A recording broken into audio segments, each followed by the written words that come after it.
Alright you lot, welcome back. It's time for a reveal, a huge reveal. Not my words, the words of Warhammer community. You can't get annoyed at me for that. I didn't say it, they said it. It's right there on their website. You can go and check. But this one, I'll be honest, I've gone into this already a little bit disappointed because I did the thing where I set myself up for failure. Now, we've all done this. We've seen a little tease, we've seen a little hint. There's been a little comment that's been like, oh, tune in for massive news. And, you know, you've immediately gone, this is going to be something brand new that we've never seen before and it's going to be absolutely massive.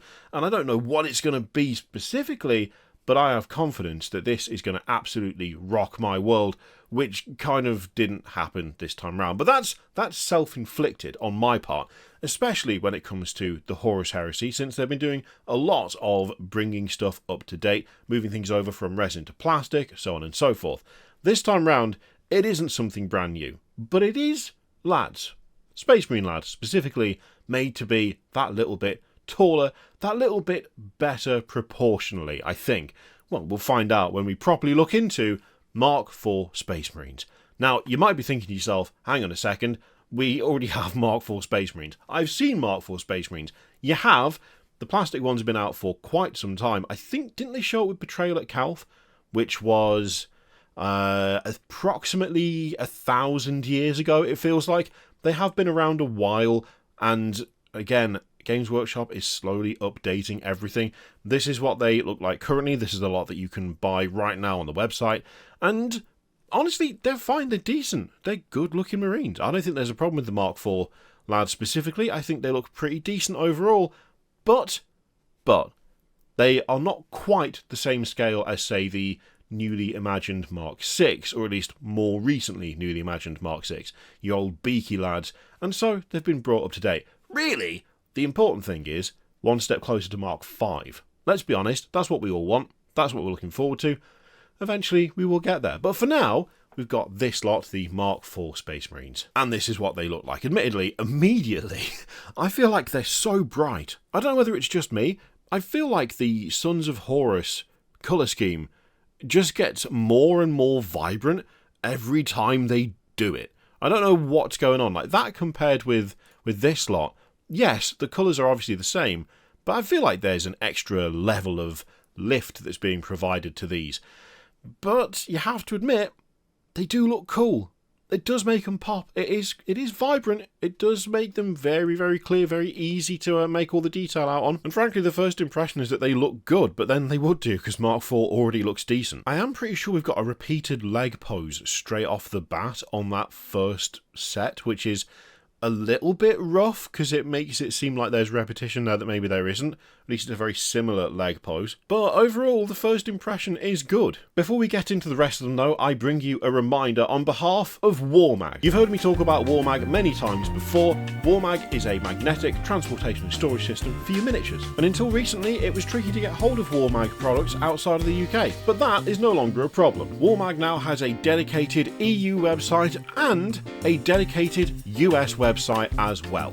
So no matter where you are, you can get hold of something very similar to this really useful box, one of WarMag's lovely base sheets that come in an absolutely vast array of designs, by the way, including official War Machine designs. Once you put one inside the other, the base sheet inside the really useful box, I mean, I don't really need to spell that out, but I thought I would just in case. You can then take one of your miniatures, place one of their magnets that fits within the rim of the base, slot it in, and it is completely secure. Not only that, but people don't even know you've got a magnet inside the base because it sits flush against the tabletop. Head over to WarMag using the links in the description and the pinned comment down below, and remember to use code KYRIOF for a cheeky discount at checkout. Thank you very much to WarMag for sponsoring this video. Let's take a look at some Space Marines, shall we? So as first impressions go, they look decent. I do think that the paint job is doing a lot to lift those edges and make them a bit more sort of visually striking, even if it is still a little bit jarring to see this style of painting for Horus Heresy models, given how, I would say, grounded and, dare I say, even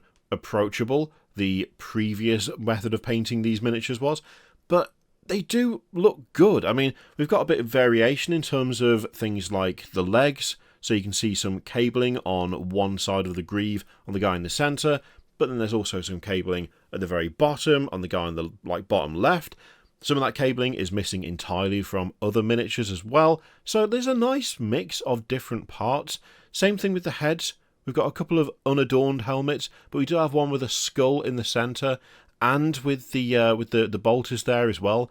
The mix of strap, no strap, a little Aquila pendant, it all just adds up to kind of divide the squad up and make them look a little bit more personal and unique from one to the other, which, I mean, you don't tend to get that as much, I feel like, in your just standard line infantry for pretty much any army. So whenever I see a little bit of that, I do like it. I prefer it to just the same thing over and over and over again. Anything to break it up, if for no other reason than to give you something else to paint once in a while. Because, let's face it, painting a bunch of the same thing, I don't know about you, I struggle with it. I've never been a big fan. We do have some fairly clear repeated poses, which is, I mean, just unfortunately to be expected. The thing that's getting me is things like, again, that bolter with the strap. That is it's eye-catching. Like, you notice it immediately, which means that you pick up on the repetition of the pose a lot quicker, I think.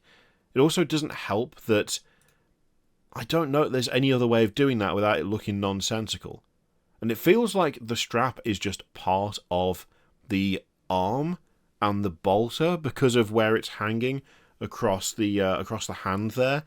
It doesn't look like there's an easy way to make that look a little bit different, The downside to doing something that makes a model feel a bit more unique is that if you then repeat that, it becomes very obvious very quickly, which I think is something that's happening there, which is a bit of a shame. There's not a huge amount of variety with the helmets, but just the occasional one with a skull in the centre. I mean, it looks good, it looks decent. It's nice to see the back banner making a return. Always a welcome sight, the back banner. Also, the guy with the Allspecs there looks really good. The skull with the icon around it, it is so close to just being a Chaos icon. Which, I don't know, I feel like it's definitely intentional, but it is a little bit interesting in terms of, I mean, did the other one have that, the existing kit? I don't believe so.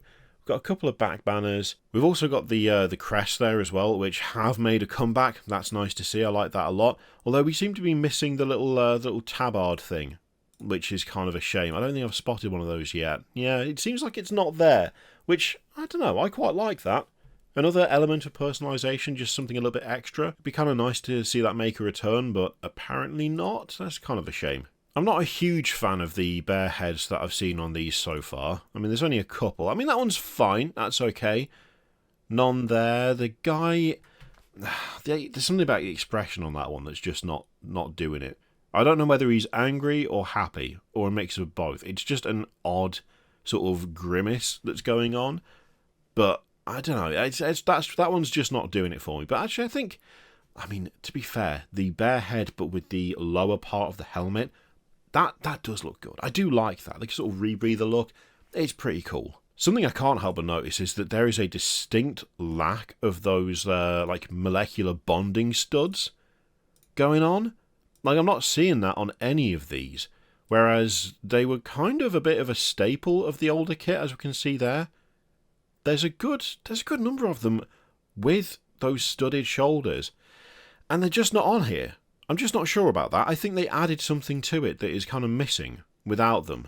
It's the same thing with the legs as well. Like, the lack of them on the legs is kind of disappointing because, again, that was in the old kit. And I don't know, I just like that look. I think it's pretty cool. And it's just missing here. Now, it's not just tactical lads, there's also assault as well. And, again, they look decent. They look pretty good. I do like the jump packs on these. The jump packs are very cool. I like the Lightning Claw as well. It's just a very, very fun style of Lightning Claw.